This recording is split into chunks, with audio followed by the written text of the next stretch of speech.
할렐루야. 사순절 31번째 날 119 기도회에 오신 성도님들을 환영하고 축복합니다. 오늘 함께 보실 하나님의 말씀은 고린도후서 5장 15절 말씀입니다. 그가 모든 사람을 대신하여 죽으심은 살아있는 자들로 하여금 다시는 그들 자신을 위하여 살지 않고 오직 그들을 대신하여 죽었다가 다시 살아나신 이를 위하여 살게 하려 함이라. 사랑하는 성도 여러분, 요즘 일어나고 있는 수많은 안타까운 사건, 사고들을 접하게 되면 참 마음이 아프고 무거워집니다. 이제는 너무나 끔찍한 일들이 벌어져도 그렇게 놀라지는 않는 우리의 모습도 보게 됩니다. 어쩌면 시대가 각박해지는 것처럼 우리의 마음도 냉랭하고 무뎌지는 것은 아닌지 모르겠습니다. 이럴 때 가슴을 따뜻하게 하는 감동적인 이야기 하나가 우리의 마음을 훈훈하게 만들기도 합니다. 6.25 전쟁이 끝나가고 있는 어느 겨울이었습니다. 미군이 철수를 하고 있었는데 어디선가 갓난아기의 울음소리가 들려왔습니다. 주위를 둘러봐도 눈 덮인 들판뿐이었습니다. 군인 한 명이 아기의 울음소리를 따라 가까이 가보니 한 여인이 눈에 덮인 채 웅크리고 죽어 있었습니다.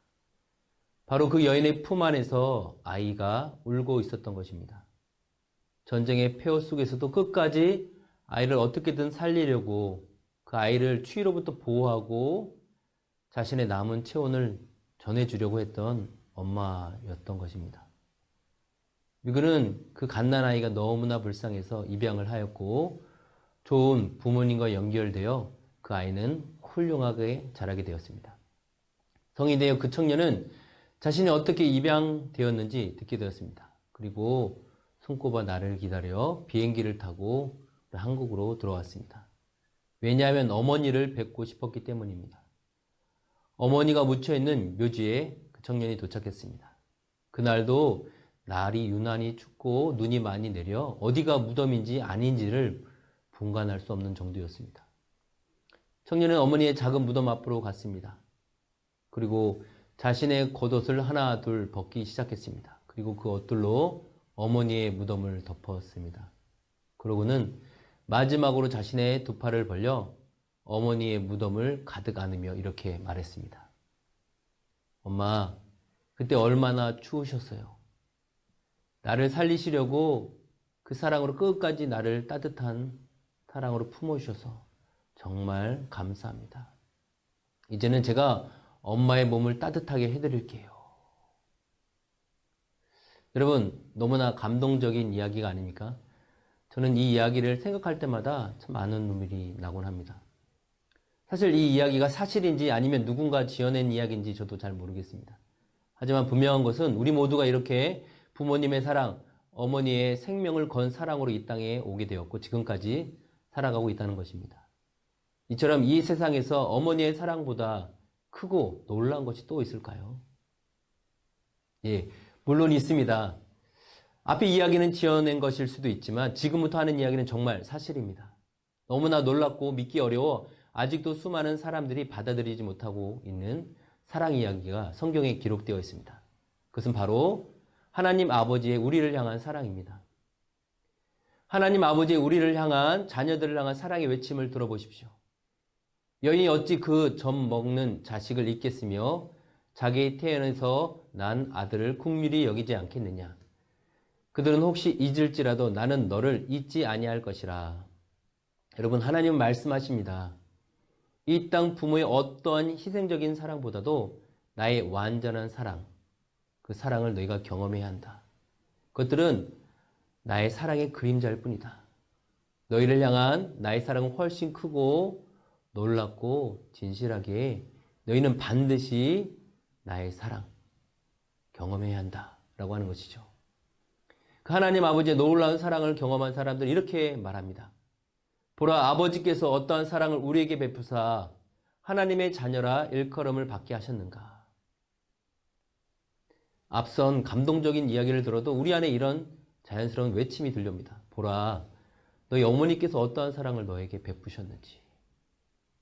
그리고 이와 동일하게 성경은 우리에게 더 크게 말씀하고 있습니다. 보라, 아버지께서 어떠한 사랑을 너에게 베푸셨는가. 여러분, 하나님 아버지의 사랑은 우리를 위해 대신 죽으신 사랑입니다. 죄로 덮여진 사망의 음침한 골짜기에 갇혀 죽을 수밖에 없는 우리들을 죄가 없으신 예수님이 찾아오셨습니다. 죄와 사망의 그림자가 우리를 덮치지 못하도록 예수님은 두 팔을 벌려 우리를 안으시고 보혈을 흘려주셨습니다. 그 보혈에는 이 세상의 모든 죽어있는 것들을 살리는 생명이 있고 이 세상의 모든 식어져가는 심령을 다시금 뜨겁게 하는 사랑이 있습니다. 그래서 우리는 예수님의 보혈이 있는 십자가 앞으로 나아갈 때 그때마다 우리는 그 주님의 놀라운 사랑을 경험할 수 있습니다. 그리고 그 사랑을 날마다 확신해야 합니다. 사순절의 시간 십자가 앞으로 나아가 우리 주님께 물어보십시오. 주님, 나를 얼마나 사랑하십니까? 그러면 우리 주님은 다시 한번 분명하게 말씀하실 것입니다.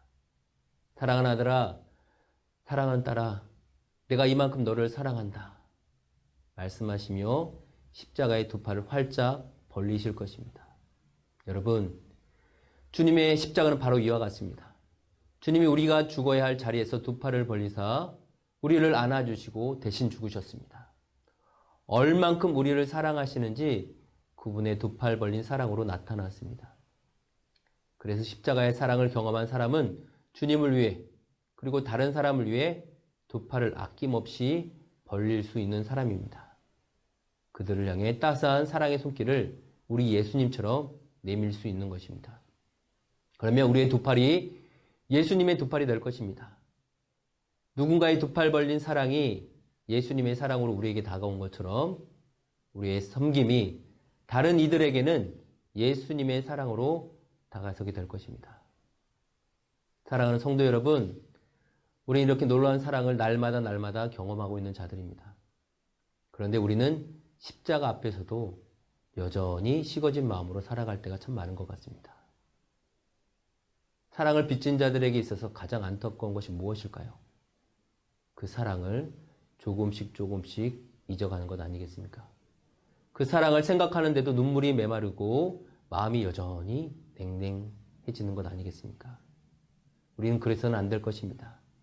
이 사순절의 시간, 우리 주님의 십자가, 그 십자가 사랑을 바라보며 우리 가운데 다시 한번 그 주님의 놀라운 십자가가 뜨거운 사랑 이야기로 경험되어지기를 소망합니다.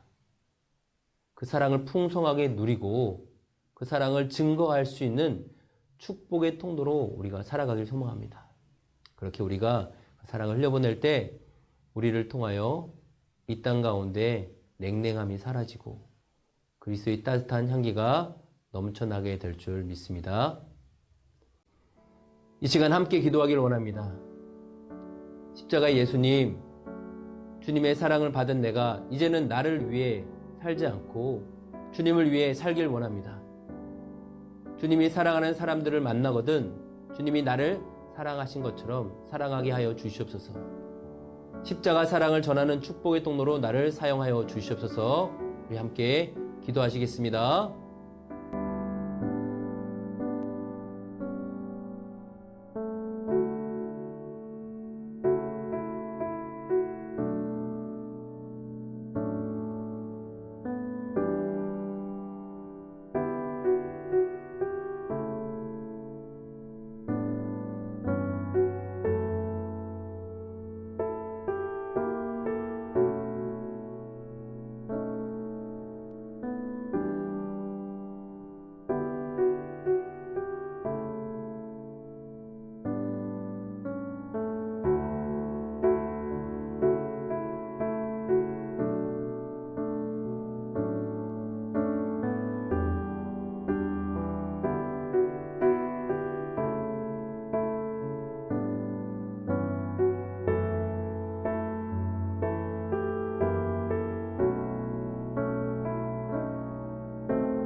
다시 한번 기도하실 때 우리 교회를 위해 기도하겠습니다.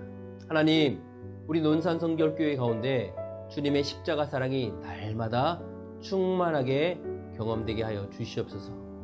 예배를 드리고 모임을 가질 때마다 주님의 사랑으로 충만하여 하늘의 위로와 회복을 경험하게 하여 주시옵소서. 어린 아이로부터 장년에 이르기까지 모든 세대가 주님의 사랑으로 충만하여 사랑이 식어져가는 시대 속에서 주님 사랑의 향기를 바라게 하여 주시옵소서. 이 시간 우리 기도 제목 갖고 다시 한번 간절히 기도하시겠습니다. 기도합니다.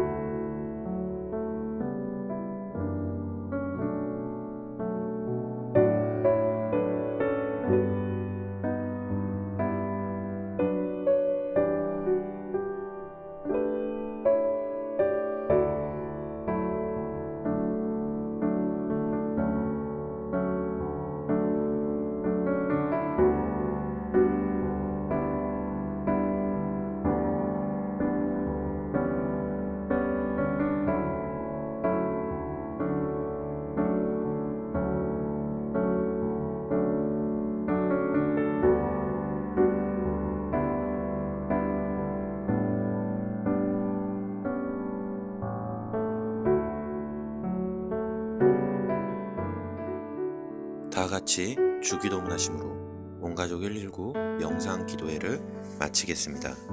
하늘에 계신 우리 아버지, 아버지의 이름을 거룩하게 하시며 아버지의 나라가 오게 하시며 아버지의 뜻이 하늘에서와 같이 땅에서도 이루어지게 하소서.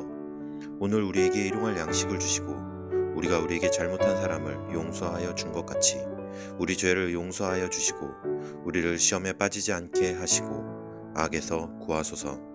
나라와 권능과 영광이 영원히 아버지의 것입니다. 아멘.